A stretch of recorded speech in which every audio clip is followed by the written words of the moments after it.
ये आपके पास डायमीटर बना दिया। डायमीटर आपके पूरे सर्कल को दो बराबर भागों में बांट देता है, और जो एक भाग है उसको सेमी सर्कल कहा जाता है। डायमीटर पर बनने वाले जितने भी एंगल्स बनते हैं वो सारे के सारे 90 डिग्री होते हैं। चाहे आप चाहे ऊपर बना लीजिए चाहे नीचे। इसका हाफ बोलते हैं। किसके? 180 होता है जो। हाँ, वो भी आप उसको भी करेक्ट कर सकते हैं, बहुत बढ़िया। तो सबसे पहले हमने सीखा कि कॉर्ड, कॉर्ड क्या होता है?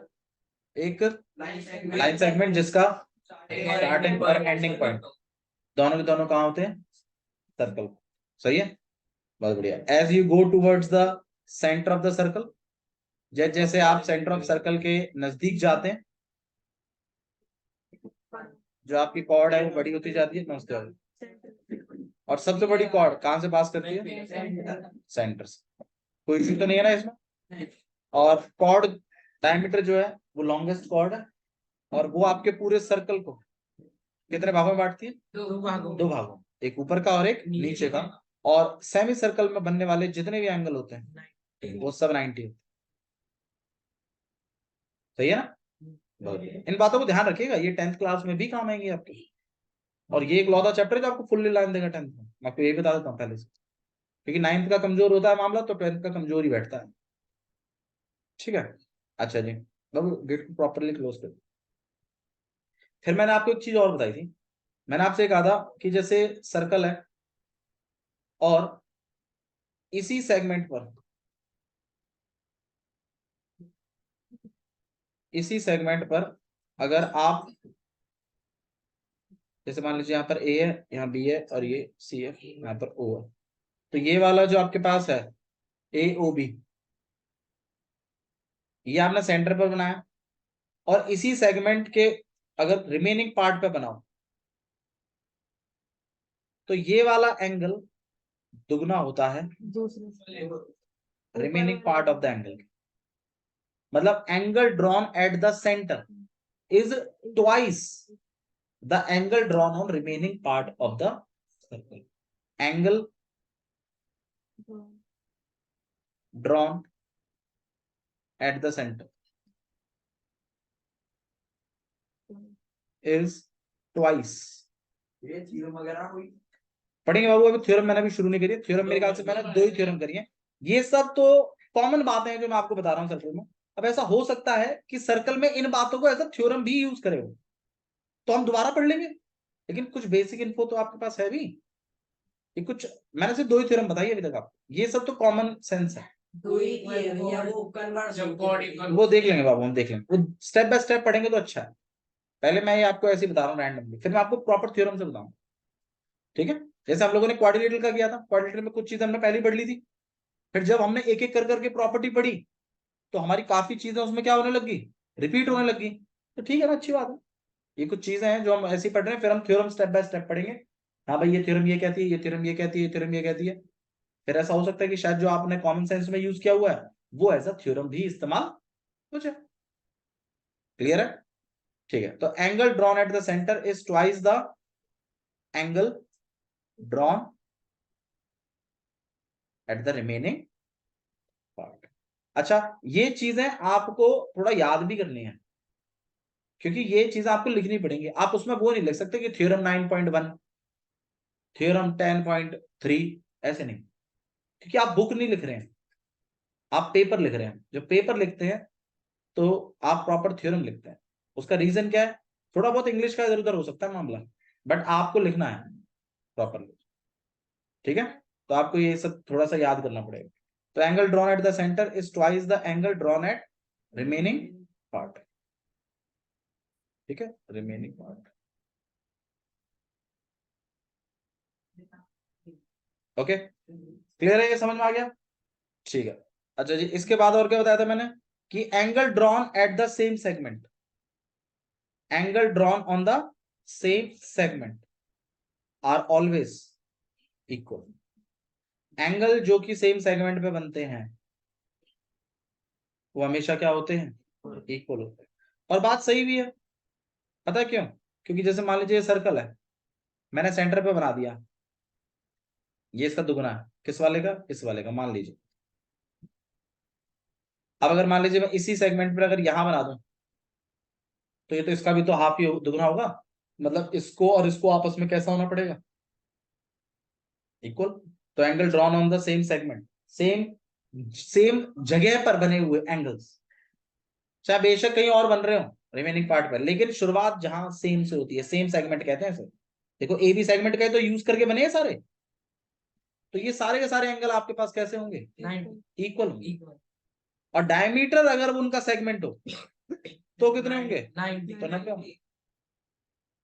और अगर सेम सेगमेंट है, लेकिन एक तो बन रहा है सेंटर पे और एक बन रहा है रिमेनिंग पार्ट पे, तो जो सेंटर वाला है ना वो दुगना होगा रिमेनिंग पार्ट के। ये बातें आपको समझ में आ रही है ना मैं जो कह रहा हूं। तो angle drawn on the same segment are always equal, angle drawn at the centre is दुगना of the angle drawn on the remaining part. सही बात है।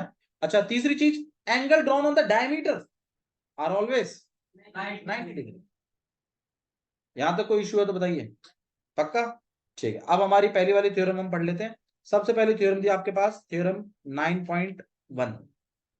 सबसे पहली थ्योरम क्या कहती है भाई, equal angle are separated from the equal chord at the centre. नहीं नहीं ठीक है ठीक है ठीक है, सुनो सुनो। सबसे पहली थ्योरम कहती है कि equal chords make equal angle at the centre. Subtend word ही छोड़ दीजिए, मेक बोल लीजिए, वो सिंपल है। ड्रॉन बोल दीजिए, ड्रॉन वर्ड भी थोड़ा सा अजीब साउंड करता है, मेक साउंड अच्छा करता है। Equal chord make equal angle at the centre. सही बात है ना। ये आपकी सबसे पहली theorem, equal chords make equal angle at the centre. मतलब क्या है इसका, जो इसका मतलब क्या है, इक्वल कोड है वो मिड में इक्वल मिड में कहा गया, मिड में आया, make equal angle, equal cord है सेंटर पर इक्वल एंगल बनाती है, ये है इसका। Equal chord make equal angle at the centre. सही बात है। पर देखिए आइए इसको समझ लेते हैं। जैसे मान लीजिए ये आपके पास सर्कल हो गया, यहाँ पर आपके पास एक कॉर्ड होगी, एक कॉर्ड आपकी यहाँ होगी, सेंटर यहाँ हो गया। अब मान लीजिए ये भी 5 सेंटीमीटर का है और ये भी 5 सेंटीमीटर का, तो इक्वल कॉर्ड ही है। अब ये कॉर्ड सेंटर पर एंगल कैसे बना दिए भैया, अरे एक लाइन इस वाले पॉइंट से भेजो, एक लाइन इस वाले पॉइंट से भेजो, बना दिया कॉर्ड ने सर्कल, कॉर्ड ने एंगल। चलिए ध्यान दो। तो जैसे आपके पास ये 5 सेंटीमीटर हो गया, यहाँ पे 5 सेंटीमीटर हो गया, तो इक्वल कॉर्ड है सेंटर पर इक्वल एंगल बनाती है। मुझे दोनों चीजें चाहिए, मुझे लॉजिक भी चाहिए और मुझे ये लैंग्वेज भी चाहिए। लैंग्वेज भी आपको बोलनी आनी चाहिए, ऐसा ना हो कि आपसे लैंग्वेज लैंग्वेज बोल रहे हैं, तथ्य पता ही नहीं है होना क्या है। ऐसा भी नहीं होना चाहिए कि सिर्फ आप डायग्राम ही डायग्राम बनाए जा रहे हैं, आपको लैंग्वेज ही लिखनी नहीं आती। दोनों चाहिए। इक्वल कॉर्ड सेंटर पर इक्वल एंगल बनाती है, ये है इसका मतलब। समझ में आ गया, ठीक है क्लियर। दूसरा थ्योरम 9.2। थ्योरम 9.2 क्या कहता है कि इक्वल एंगल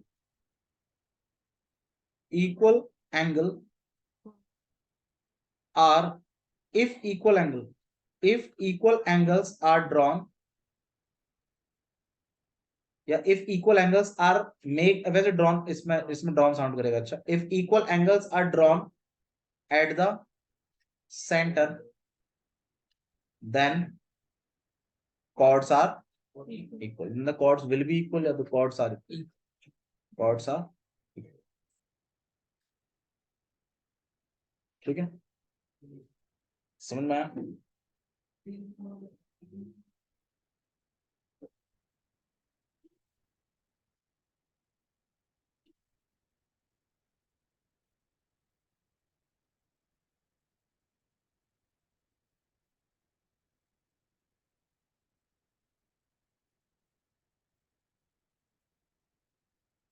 Clear? ठीक है। If equal angles are drawn at the center, हाँ नहीं कोई बात नहीं, in case if equal angles are drawn at the center then the chords are equal. equal। ये है आपकी थ्योरम 9 पॉइंट। इसका उल्टा है, पहला आपको बोलता है कि कॉर्ड इक्वल है तो सेंटर पर एंगल कैसा बनेगा, इक्वल। इक्वल इक्वल 90 नहीं बनेगा, 90 का बनता है डायमीटर पर। डायमीटर पर जब आप एंगल बनाते हो हर कोई, तो वो सब 90 बने। सेम सेगमेंट पे जब आप एंगल बनाते हैं इक्वल तो वो इक्वल बनते हैं। और एक तो आप सेंटर पे बनाओ और एक सेगमेंट पे बनाओ, मतलब बाकी रिमेनिंग पार्ट पे, वो हमेशा उसका ट्वाइस बनता है। ठीक है, इन चीजों को ना बड़ा क्रिस्टल क्लियर व्यू में समझिए। बताइए हाँ भाई, नेक्स्ट थ्योरम क्या है बता दो भाई।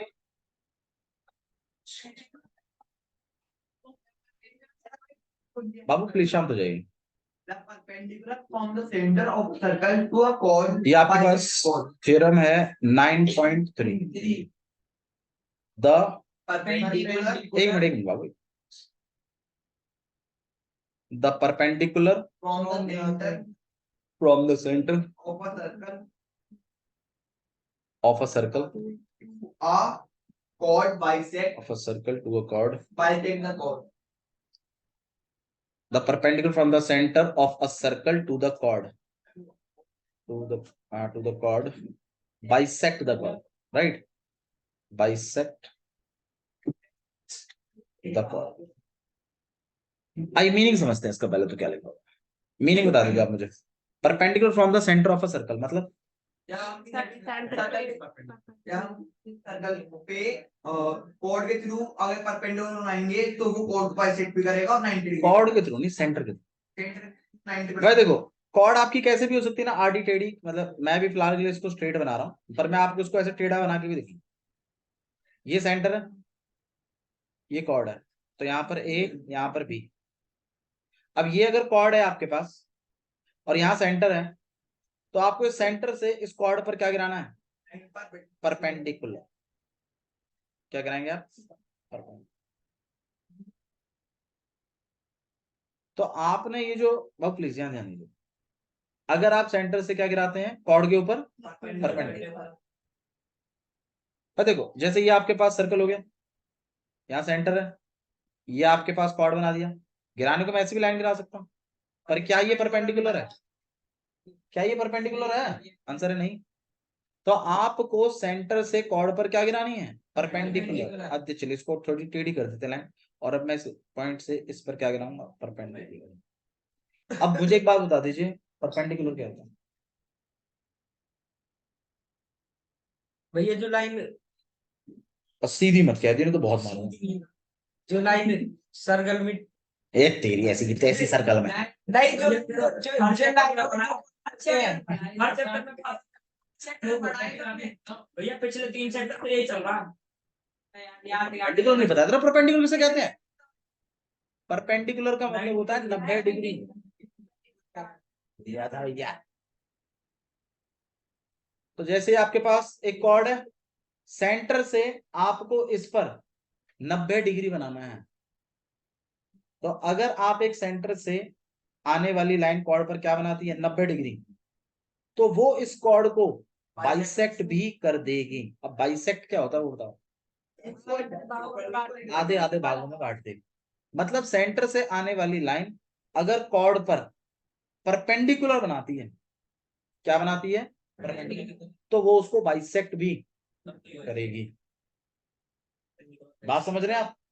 अच्छा भैया मान लीजिए अगर परपेंडिकुलर नहीं बनाती है, तो मान लीजिए सेंटर है और ये नहीं बना रही है, तो क्या बाइसेक्ट करेगी, नहीं फिर कैसे कट जाएगी, फिर नहीं करेगी वैसे। मैं भी यही बोल रहा हूँ, सेंटर से आने वाली लाइन अगर परपेंडिकुलर बनाती है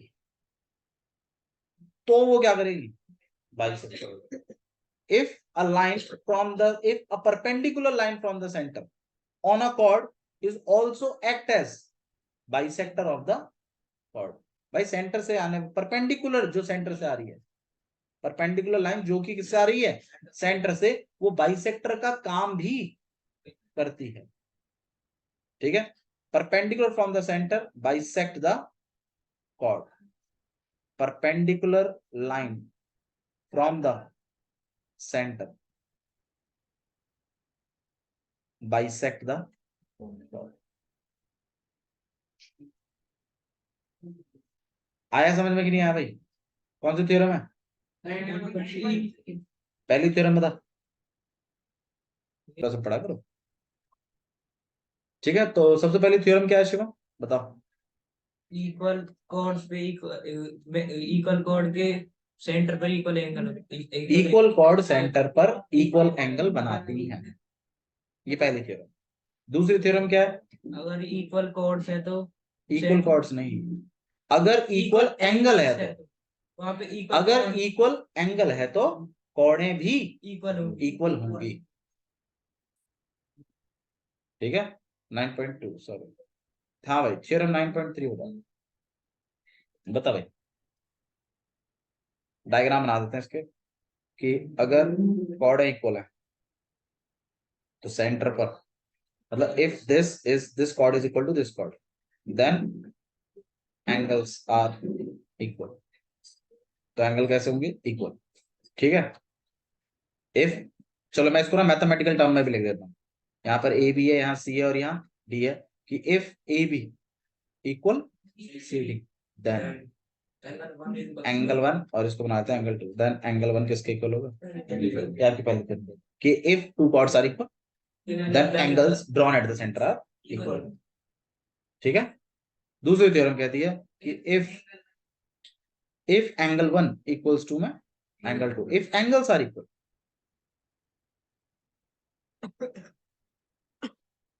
if angle 1 equals to angle 2, then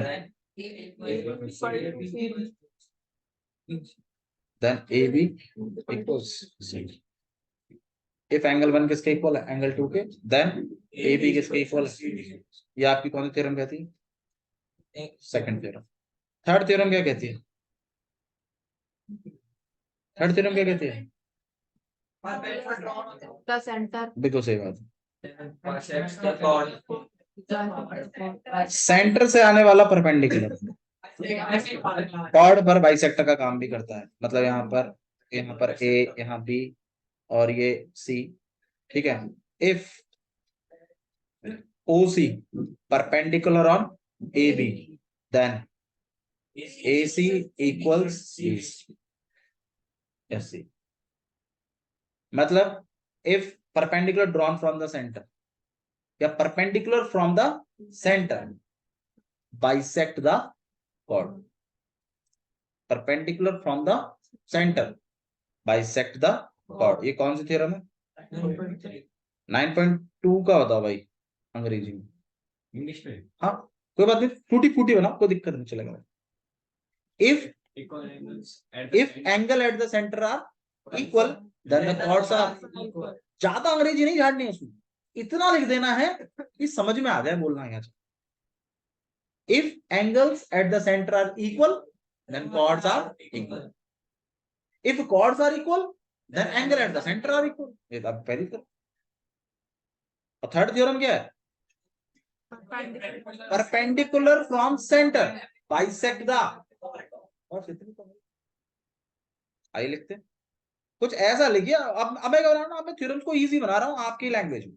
आप बताएं, if chords are equal, if chords are equal, angles at center are equal। ये सही है? समझ में आ रहा है आपको? बोल पाएंगे? if वर्ड यूज करिए, if chords are equal, if angle at the center are equal then chords are equal, if chords are equal angle at the center are, समझ में आ रहा? ठीक है, if बताओ क्या लिखूं? if angles at the center are equal then chords are equal। हाँ जी, next last वाला, perpendicular from centre bisect the, क्योंकि भैया ये आप रीजन में लिखोगे, इतनी बड़ी अंग्रेजी लिखोगे तो फिर 3-4 लाइनें छोड़नी पड़ेगी। शॉर्ट लिखिए, एक्यूरेट लिखिए, इतना चाहिए। समझ में आया? पहली थ्योरम बता दे। इंग्लिश में ना समझा दे। अगर कॉर्ड्स इक्वल है तो सेंटर, अगर कॉर्ड सेंटर पे इक्वल नहीं, कॉर्ड्स इक्वल है सेंटर पे एंगल, तेरी सेंटर पे कहाँ पहुंच गया? सेंटर अगर कॉर्ड्स इक्वल है, मिडल, अगर कॉर्ड्स इक्वल है, अब आप समझो, आप एंगल और उसको रिलेट, आप एंगल और उसको जोड़ रहे हो बार बार। अगर कॉर्ड इक्वल है तो सेंटर पर एंगल इक्वल, सेंटर पर एंगल इक्वल, और अगर सेंटर पर एंगल इक्वल है कॉर्ड इक्वल है। तीसरा है perpendicular from the centre, bisector को।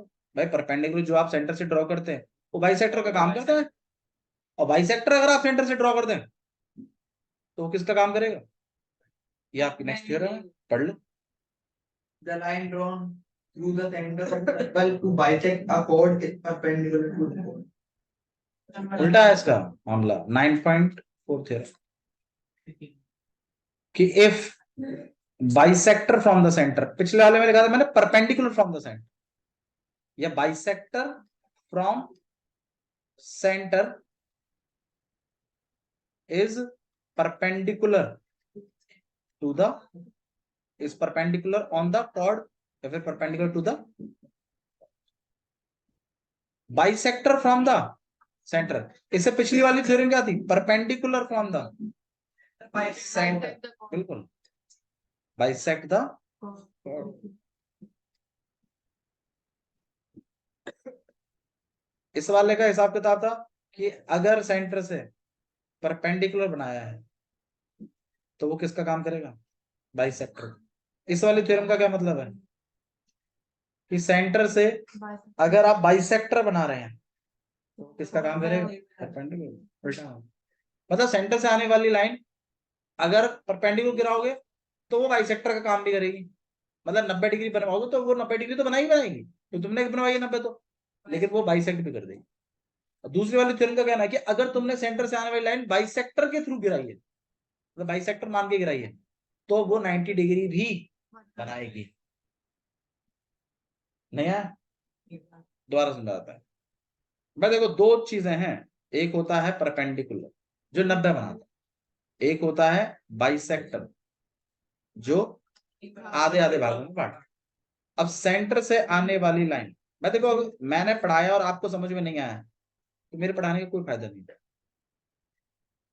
जैसे यहाँ ए है, यहाँ बी है, अब यहां से अगर आप परपेंडिकुलर गिराएंगे, कहां से? सेंटर, तो वो किसका काम करेगी? बाइसेक्टर का। मतलब यहाँ पर ओ है, यहाँ लेट इट बी पी है, तो आप लिख सकते हो if OP perpendicular on A B then AP किसके इक्वल है? BP.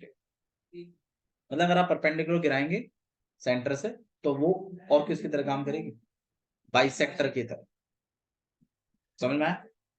If OP perpendicular on AB then AP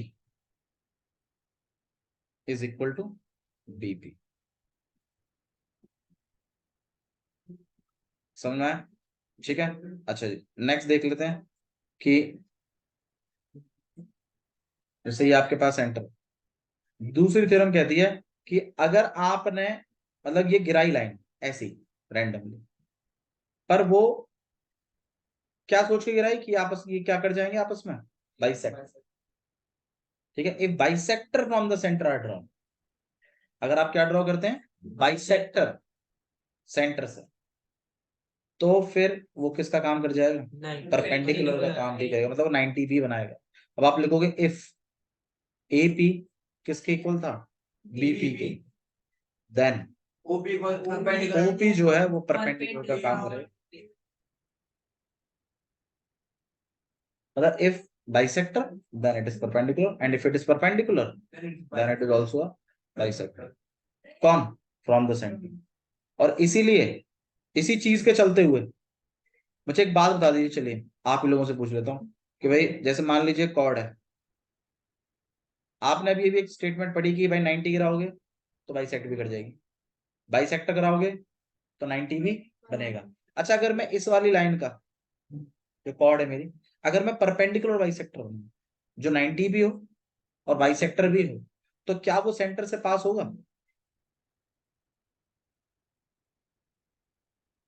बताइए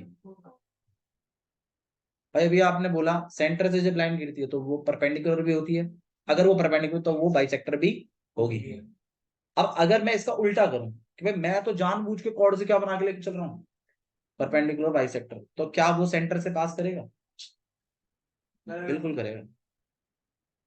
ये चीज बनाने वाली चीज है। अब आप बताइए, क्या किसी लाइन का परपेंडिकुलर बाइसेक्टर आपको बनाना आता है या नहीं आता है? जिसको नहीं आता है मैं सिखा देता हूँ। जैसे मान लीजिए ये लाइन है, लेट इट बी ए और बी।